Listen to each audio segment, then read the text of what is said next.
Hello everyone. So today is the topic is the law of demand. So what is law of demand? Firstly, I want to describe what is the quantity demanded. Quantity demanded of a commodity means the quantity is demanded on a particular price at a particular point of time. So quantity demanded is a stock concept. Now comes to the concept of demand. What is demand? Demand means the different quantity demanded of a commodity on various prices at a particular period of time, right? The quantity demand is was on a point of time at a particular price, right? And what is demand? Demand is the various prices of the commodity at a particular period of time, right? So according to the law of demand is a fundamental economic principle that describes how consumers respond to price changes in a predictable way. So, when the prices rises, the customer tends to buy less of the commodity, and when the prices falls, the customer naturally increase their purchases of the commodity, right? So, this is the demand schedule. What is demand schedule? The schedule which shows the different quantity demanded of a commodity on various prices is called the demand schedule. Here you can see that there is the prices, the different prices, prices 10, 20, 30, 40. At price 10, the quantity demanded is 100.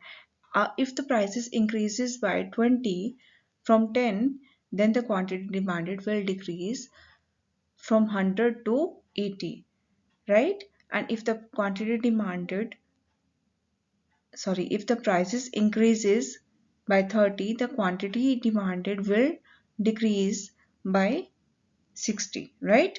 So this is the demand schedule, that at what price what will be the quantity demanded. And you can see here that demand curve also. At a particular price there is a particular quantity, so this is the downfall demand curve, right? So why does the law of demand exist? It is because of the income effect and substitute effect, right? In income effect, when the prices increases, the customer purchasing power decreases, right? Because and making them feel poorer and reduce their ability to buy goods. That if it is the particular income the consumer is gaining from his business or his services, right? So if the prices increases, there will be the particular income that he has to spend, the same income which he has earlier, right? So if the prices increases, his purchasing power will decrease, right? So this is the income effect. And what is the substitution effect? Effect is higher prices make alternative products more attractive, right? If what he is purchasing now, if its prices will increase, then the alternative products will he will purchase, and it will become more attractive to him, promoting customers to switch to comparable goods at better prices. So these are the two effects to explain consumer behavior. When a product become more expensive, people both feel less wealthy and actively seek alternatives, creating the predictable downward sloping demand relationship, right? So there is also the exceptions of the rule, that is the giffen goods and the Veblen goods. What is the giffen goods? In case of the giffen goods, rare inferior products were demand actually increases when prices rise, typically occur with stable food for very low income customers who must cut back on other items, right? So I can say that given goods may be defined as those goods whose price effect is positive and income effect is negative. Positive price effect means that demand falls with a fall in price and rise with a rise in price. So this is the effect of the given goods, right? And in Veblen goods, premium products were higher prices increases desirably through perceived status and exclusivity, right?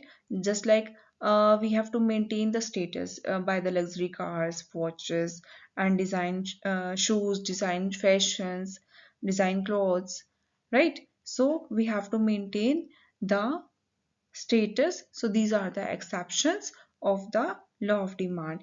As when the prices increases, the demand also increases in that case, and when the prices falls, the demand will also fall, right? Let's see what are the factors that affect the law of demand. So first is the consumer income. In case of the normal goods, demand increases as income rises, right? Just like the branded clothes.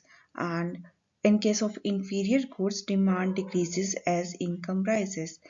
So there are the two cases, that is the normal good and the inferior good.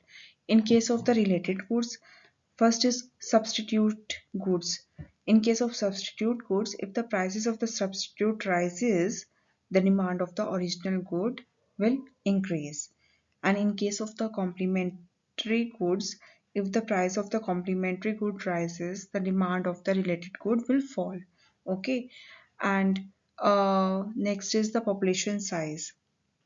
So according to the population, a larger population or a higher concentration of a specific group shift overall market demand, right?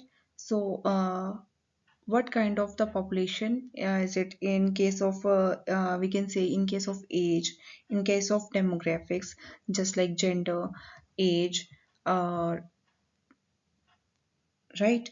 Next is expectation. What are the future expectations? If the customers expect prices to rise soon in the near future, they may increase current demand. Okay. So next is taste and preferences. According to the taste and preferences influenced by the trends, right? Advertising and health awareness. So, favorable shift in the taste and preferences will increase the demand, and the unfavorable shift will decrease the demand. Okay, and next is the government policy. If there is the subsidiary policy given by the government, then it will be the shift in the demand curve in a positive way, right? It will increase in demand. If there is a taxation policy by the government, then there will be the decrease in demand because of the price is high, so demand will decrease. This is the law of demand. And what are the factors that affect the law of demand? And uh, we have done also